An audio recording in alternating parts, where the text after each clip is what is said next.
अस्सलाम वालेकुम नाज़रीन, आप देख रहे हैं ज़ीएच ड्रामा रिव्यू। हम दो ड्रामों के हवाले से बात करेंगे, एक और पाकीज़ा और मोअम्मा के हवाले से। एक और पाकीज़ा का अगर हम शुरू करें उससे, तो उसमें एक तो नुमैर ख़ान या नुमैर नवाज़ ने बहुत ज़बरदस्त अदाकारी की, ख़ास तौर पे जहाँ उसकी वालदा का उसको पता चलता है और बड़े ही ओरिजिनल उसके एक्सप्रेशन थे, तासरात बड़े ओरिजिनल थे। मैं पहले भी कह चुका हूँ कि कर्ज़ जहाँ के अंदर इनकी अदाकारी की पिच डायलॉग उस किरदार के हिसाब से और तरह की थी। इसमें टोटल उन्होंने चेंज किया अपने आप को और वो कंटिन्यूटी बरकरार रखी है। ये नहीं कि उसके अंदर कि एक एपिसोड में कुछ कर रहे हो, दूसरे में कुछ कर रहे हो, तो ये है। और बड़ी डेवलपमेंट ये हुई इस दो किस्तों में कि आखिरकार आमना इलियास को पाकीज़ा जो है मिल जाती है और उनकी शादी भी हो जाती है दोनों की, आमना इलियास और गौहर रशीद की।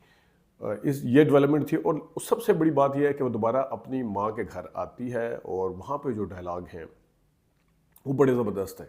मतलब माँ जो है वो आते साथ सबका हवाले से बात करती है, इसके हवाले से बिल्कुल नहीं करती। वो सुनना चाह रही होती है कि मुझे मिस किया, माँ ने मेरे हवाले से क्या बात करेगी, कुछ नहीं। लेकिन उसके बरक्स जो पाकीज़ा है वो सबका पूछती है और उसके साथ साथ जो सबसे बड़ी बात उसकी माँ करती है कि तुम तो 2 मिनट में चली जाओगी, 2-3 मिनट के लिए आई हो। यानी कि आई तो वो ज़ाहिर है थोड़ी देर के लिए आई होती है, लेकिन बेटी अपनी माँ के ज़ुबान से ही सुन के हैरान और परेशान रह जाती है कि माँ जो है पहले से माइंड बना के बैठी हुई है कि एक तो उसके आने के ऊपर कोई उस तरह से खुशियाँ नहीं दिखाएगी।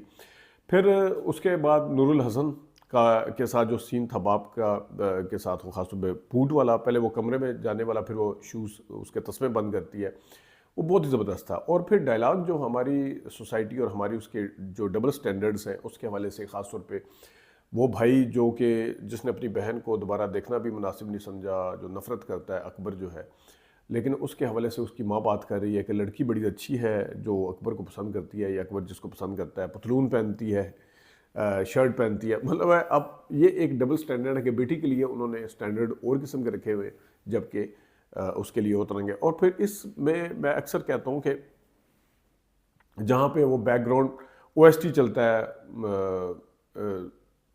मेरा कटसी और जो आटा गुंदे हिल्दी, सारे मत मत जग दे मत्थे ते वट सी, वो बहुत ही ज़बरदस्त तरीके से उसको किया गया। काशिफ निसार साहब ने जहाँ किरदार एक आम किरदार मेरे और आपके दरमियान में घूमने वाले किरदार रखे हैं, उसमें ग्लैमरस से ज़्यादा हकीकत का ज़्यादा ख्याल रखा है। जितने भी किरदार उठा के देख लें उसमें कोई आपको एक्स्ट्रा उस तरह से नज़र नहीं आते।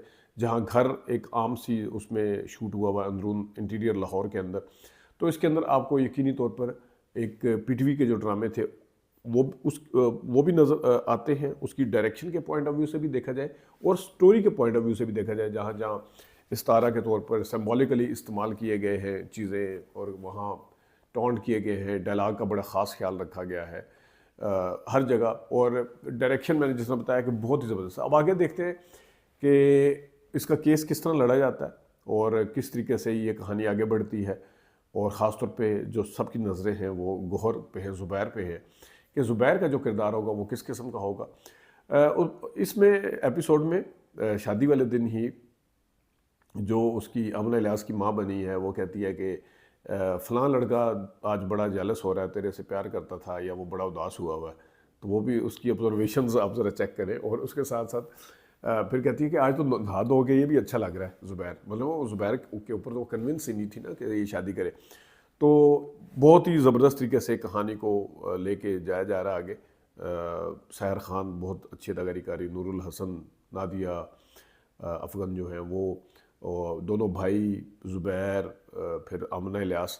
तो ओवरऑल एक मुकम्मल, कहीं पे आपको कोई उस तरह से झोल या उस तरह से यकसानियत नज़र नहीं आती। हालांकि मुश्किल कहानी है, इस तरह की कहानियों को लेके चलना कोई आसान काम नहीं होता, लेकिन बहुत ज़बरदस्त तरीके से आगे। अब आते हैं ज़रा मोअम्मा की तरफ।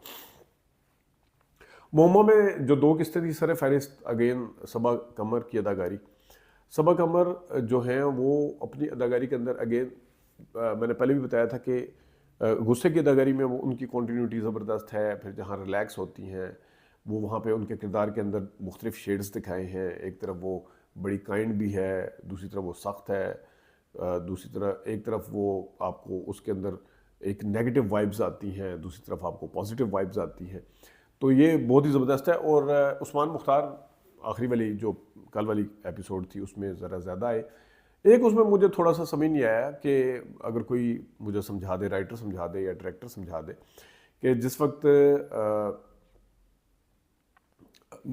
ये फ़ोन करता है अस्मा अब्बास को, यानी कि उसकी जीजी की माँ को फ़ोन करता है उस्मान मुख्तार, जब वो कहती है कि वो मर चुकी है, तो वो कहती है कि वो कहता है कि ममानी झूठ तो ना बोले, बेशक आप मुझे उसका एड्रेस ना दे, लेकिन ममानी और की जगह ममानी झूठ ना बोले। अब अगर ममानी यानी उसकी मामू की बेटी है जीजी, तो फिर इसका मतलब है कि जीजी का ये फूफी का लड़का हुआ, ऐसा ही है ना। तो अब जीजी जब जाती है मिठाई लेके उसके घर में, जो फ्लैशबैक चलता है, तो उसमें वो कहती है कि मामू और ममानी घर है, यानी कि उसके वालिदैन घर हैं। तो ये रिश्ता मुझे बिल्कुल समझ में नहीं आया, क्योंकि अगर एक भाई की बेटी है दूसरे भाई का बेटा है तो वो एक दूसरे के चचा, ताया चचा लगेंगे, और अगर एक दूसरे के बहनों की बेटियां तो खाला लगेगी। अब एक मामू बना हुआ है तो दूसरी जो है यकीनी तौर पर फूफी होगी ना। तो मोहम्मद ड्रामे के अंदर ये चीज़ें बिल्कुल भी समय से कुछ ये इस तरह की कुछ चीज़ें हैं।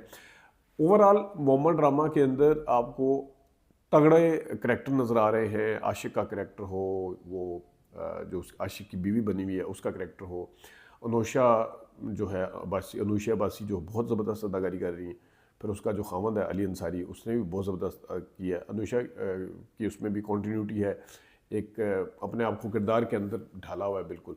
तो जैसा मैं बताया ना, एक तरफ नेगेटिव वाइब्स आती हैं तो दूसरी तरफ पॉजिटिव वाइब्स भी आती हैं। जितनी वो सख्त है, जितनी नेगेटिव दिखाई है, उतनी पॉजिटिव भी दिखाई है। तो ये चीज़ें जो हैं वो मोहम्मद ड्रामा को एक कामयाब बना रही हैं। और एक और चीज़ मैं आपको बड़ी पते की बता दूं कि मोहम्मद ड्रामे के अंदर एक एपिसोड में शबीर जान की एंट्री भी होने वाली है। हमारी उनसे मुलाकात भी हुई थी। शबीर जान साहब आएंगे, ये आएंगे ग़ालिबन 25 या 26 नंबर एपिसोड में, क्योंकि इसका शूट अभी चल रहा है। और एक और चीज़ हम आपको बता दें कि आग लगे बस्ती में का जो टीज़र था, जो फिल्म आ रही है माहिरा खान की और फ़ाद मुस्तफ़ा की, उसमें हमने आपको 1 महीना पहले बताया था जब ये टीज़र आया था कि मुझे ये आवाज़ शबीर जान की लग रही है। आप वो वीडियो देख सकते हैं जिस टीज़र में। तो हमने शबीर जान साहब से कंफर्म किया तो उन्होंने कहा जी बिल्कुल वो मेरी आवाज़ है। तो ये 2 चीज़ें हमने सोचा आपको बता दें। अपना ख्याल रखिएगा। अभी तक के लिए इतनी इजाज़त दीजिए।